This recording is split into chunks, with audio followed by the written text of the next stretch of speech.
The principles of successful trading can be expressed in just 4 words: cut losses, run profits. Maximising profits while limiting risks is one of the keys to making money as a trader. Today we'll be looking at stop loss strategies. We'll look at the types of stop loss orders that are available to traders on the CMC platform. We'll look at some of the methods that traders use to set the level of those stop loss orders. And we'll finish by looking at some of the aspects of deciding how much capital to put at risk on any given trade. Looking at this order ticket on the CMC platform, we can see there are 2 types of stop loss orders: regular stop loss orders and trailing stop loss orders. A regular or fixed price stop loss is just that. The trader determines the level at which they would like to stop out of a trade that's going against them. A trailing order does exactly that. It follows the market as it moves in the trader's favour, locking in profits. If the market reverses, the trailing stop loss order doesn't move and is triggered at the lowest or highest level at which it had reached before that move. So experienced traders who understand the benefits of using stop loss strategies face a common problem. That is, placing an order with an attached stop loss order, watching the market go against the order just far enough to trigger the stop loss order, and then reversing and going in the direction of the original trade. Now, this is a source of frustration for every trader, and no matter how careful a trader is in setting their stop loss levels, inevitably it will happen at times. But of course, it's important to minimise our stop loss triggers, to set our stop losses at levels which give us room for our trade to go in our favour. So how do experienced traders set stop loss levels? Well, many of them use chart-based methods. And turning to the chart in front of us, I'm looking at the euro against the US dollar. And one of the most commonly used methods to set stop loss levels is to use support and resistance.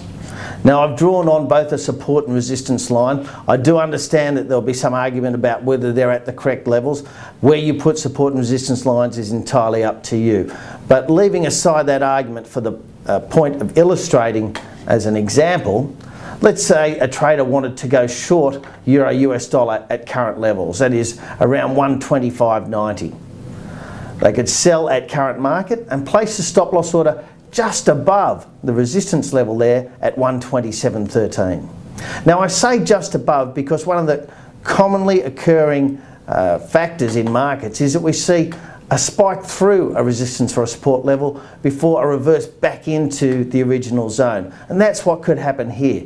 So if I was looking at doing this trade, I'd be setting my stop loss somewhere around the 127.20 or 25 level, just to allow for those small push throughs the resistance level.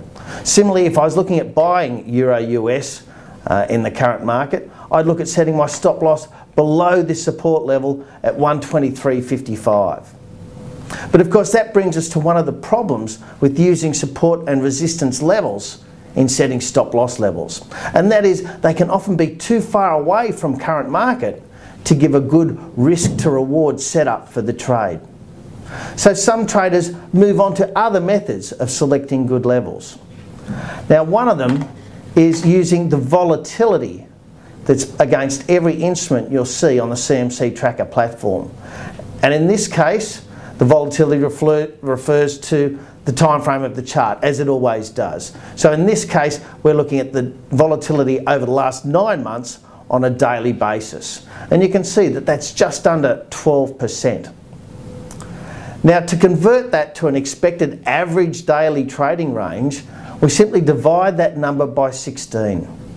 And that's true because at all times, because the volatility expressed on a per annum basis, dividing by 16 gives us the average daily range. So in this case, we're looking at just under 12%. Dividing by 16 is going to give us a reading around 0.75%. And we then use that information to set the stop loss level.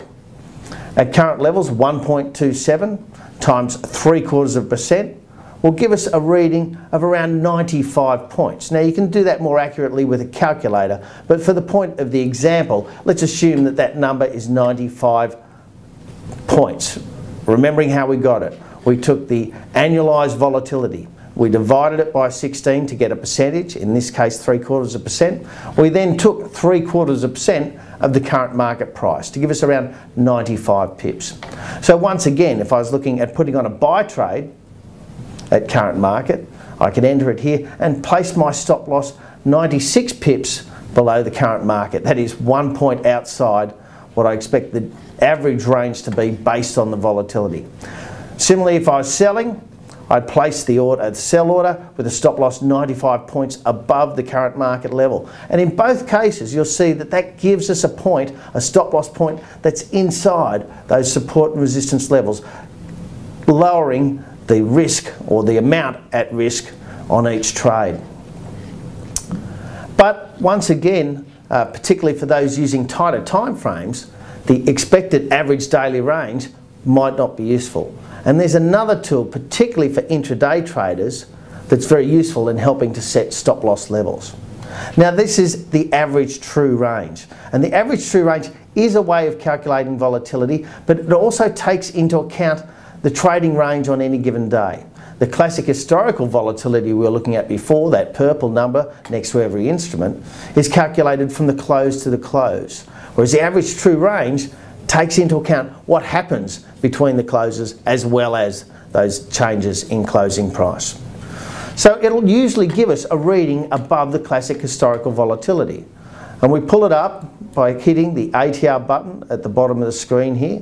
This is in the technical studies area. We can then select the period of the average true range, but we're going to go with the current setting of 14 days in this case. And we simply confirm that, and it draws the average true range for us at the bottom of the chart. Now, one of the advantages of the ATR is that it's expressed in points, or whatever the currency or denomination of the instrument you're trading is. So in this case, the average true range for 1 day, remembering this is a daily chart, is around 120 points. And as we said, that's higher than the classic historical volatility. So once again, setting a buy order, we place a stop loss sell below the market, 120 points in this case, or 120 above if we're selling. Now some traders with a longer time frame will use a multiple of the ATR, 1.5 times the ATR or 2 times the ATR in setting the range. But for traders who've got a shorter time frame, and particularly those doing intraday trading, they often express the ATR in that time frame. So let's change now the time frame here to a 4-hour chart. And what we're looking at now when we look at the ATR is the 14 period average of 4 hourly bars. So for the last 14 bars here, we're calculating the average true range. And as you can see, and as you would expect given the tighter time frame, it's a lower level. In this case, around 42 points. Now we're starting to get to interesting stop loss levels to protect our capital. Because in putting only 42 points at risk, we don't need as big a move to give us a good risk to reward ratio on the trade. Similarly, if I was buying Euro US here, I'd be setting my stop loss 43 points below the current market. If I was selling, I'd be setting the stop loss level 43 points above. And if I was trading an even tighter time frame, I could reflect that on the chart as well by going into a 30-minute chart. And you'll see that the ATR drops again. Now we're getting an average true range on the 30-minute bars, the last 14 of them, of around 12 points. So if we had a tight time frame, we could look at reducing the stop loss gap even further using a tighter time frame on the chart. 3 very important chart-based methods of setting stop loss levels: using support and resistance, using volatility, and using the average true range. Managing the amount of capital put at risk on any given trade is important for every trader because it helps obey the #1 rule, and that is to stay in the game. When you enter an order on the CMC platform and enter a stop loss level, it will automatically calculate for you the amount that is at risk on that trade if that stop loss were to be triggered. One straightforward way to manage the value at risk on any trade is to look at it as a percentage of the trading capital you have available. By using a percentage, as you're successful and add to your capital, your trading grows larger. If you have a series of losses and your capital is depleted, your trades will get smaller. As a very rough rule of thumb, traders generally put at risk between 1% and 10% of their capital. Now, putting 10% of your capital at risk is a very aggressive trading strategy, and it's generally used by traders who take high probability, low frequency trading strategies. Those who trade very frequently, and particularly intraday traders, would look more at the 1% level as an appropriate level. On average, traders put between 2 and 4% of their capital at risk on most trades. Whatever method you use to calculate your value at risk and whatever value you put in will depend on your risk appetite, your trading method, and your decisions about what your goals are as a trader. But whatever method you choose, take a tip from top traders and attach a stop loss order to every order you place.